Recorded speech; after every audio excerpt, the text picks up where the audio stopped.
Debut Don Momotaro pada Number One Sentai Gozooger. Mari kita bahas Number One Sentai Gozooger episode 3. Tapi kalian jangan terlalu berharap kalau series Gozooger ini akan menjadi Sentai yang serius. Karena sepertinya semua karakter yang muncul, terutama di episode 3 ini dan seterusnya, absurd dan kocak semuanya, serta tiba-tiba muncul sesuai dengan Don Momotaro. Kita mulai dari Tono yang kembali dipecat padahal sudah mau cosplay menjadi buah, tapi karena terganggu dengan penciumannya, dia menjadi mengganggu pelanggan yang ada di sana dan akhirnya dipecat lagi.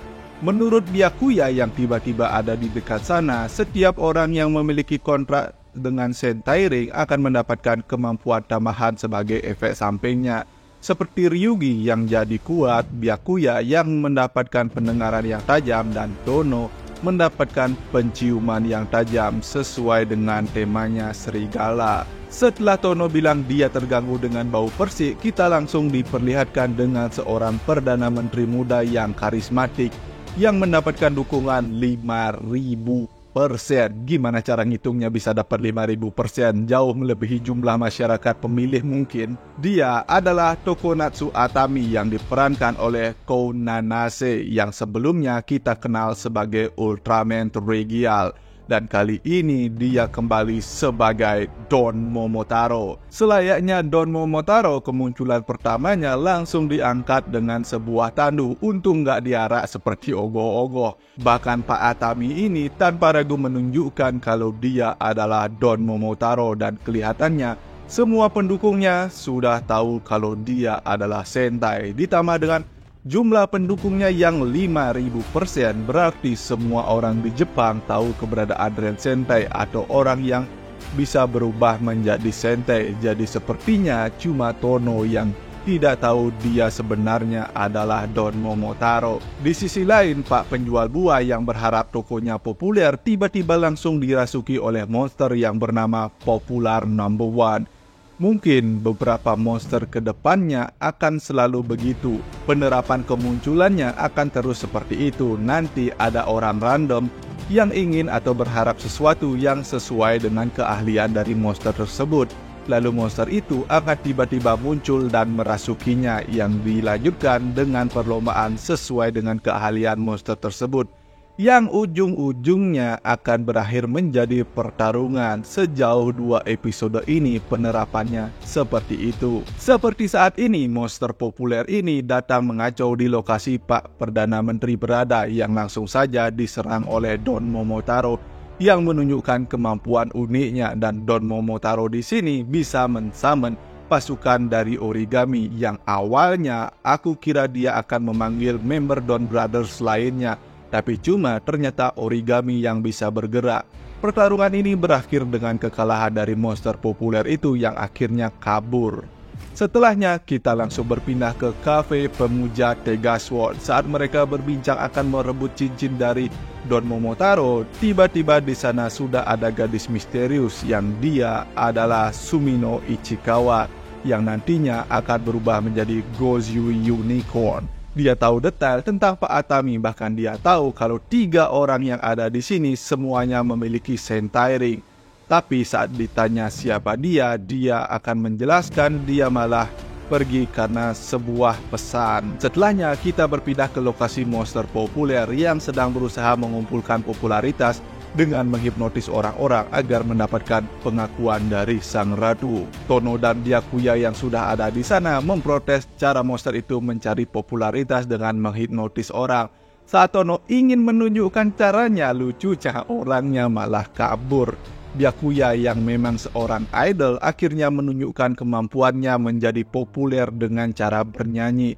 Dan benar saja, langsung ada fans-fansnya yang memurumuninya saat dia bernyanyi. Bahkan Bokwit yang kebetulan sedang ada di bumi juga jadi ngefans dengan Byakuya. Hingga masalah popularitas ini berlanjut menjadi perlombaan. Tapi cuma Tono di sini yang gak bisa menjadi populer.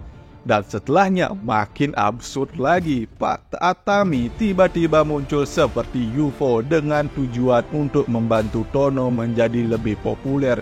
dengan 3 langkah yang dia miliki yang tentu saja tidak bisa dilakukan oleh Tono. Seorang Perdana Menteri langsung mengurusi seorang Tono, tapi sebenarnya dia cuma memanfaatkan Tono untuk menaikkan popularitasnya sendiri dengan seolah menuntun orang yang tersesat dalam masyarakat seperti Tono ini sehingga popularitasnya semakin kokoh. Sehingga dengan ini saat pertarungan hasil akhir, nama Pak Atami lah yang muncul sebagai pemenang. Dan saat Tono mengetahui dirinya cuma dimanfaatkan, Tono akhirnya memulai pertarungan dengan Pak Atami, Gojuwo versus Don Momotaro, sehingga semuanya juga ikut bertarung. Monster populer Goju Lion, Goju Tyranno juga datang ke sana, bahkan Bokwit yang juga muncul dengan mecha raksasanya yang dihadapi oleh Byakuya dengan Tegas Sword Blue yang sekali lagi menunjukkan poin plus di series ini, yaitu pertarungan mekanya yang keren dan digarap dengan sangat serius. Sementara itu, kita juga diperlihatkan saat Don Momotaro menggunakan Sentai Ring dari Jetman yang tidak berubah menjadi Red Hawk, tapi Don Momotaro kini memiliki 4 sayap pada keteknya sehingga dia bisa terbang, tapi berhasil ditangkap oleh Ryuji yang menggunakan kekuatan dari Ohranger untuk berubah menjadi Ohred yang bisa mensummon piramid untuk menangkap Don Momotaro. Kocaknya, kesempatan ini dimanfaatkan oleh Tono untuk menghajar monster populer dan membebaskan kakek penjaga toko buah tadi. Dengan kalahnya monster populer ini, kontes popularitas ini tetap dimenangkan oleh Don Momotaro, tapi di akhir episode ada kejutan dari Goju Eagle yang tiba-tiba muncul menyerang. Ichikawa juga muncul kembali untuk menjemput Pak Perdana Menteri karena kini dia bekerja sebagai mata-mata untuk Pak Perdana Menteri.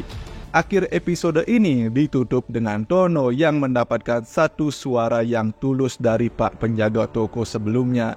Dan minggu depan kita akan diperlihatkan dengan Goju Eagle yang ternyata sebenarnya adalah seorang kakek-kakek yang sepertinya memiliki kemampuan untuk berubah menjadi seorang remaja. Jadi, bagaimana menurut kalian episode kali ini? Seperti biasa, jangan lupa tuliskan pendapat kalian di kolom komentar di bawah. Dan jika kalian suka pembahasan kali ini, jangan lupa like, share, dan juga subscribe.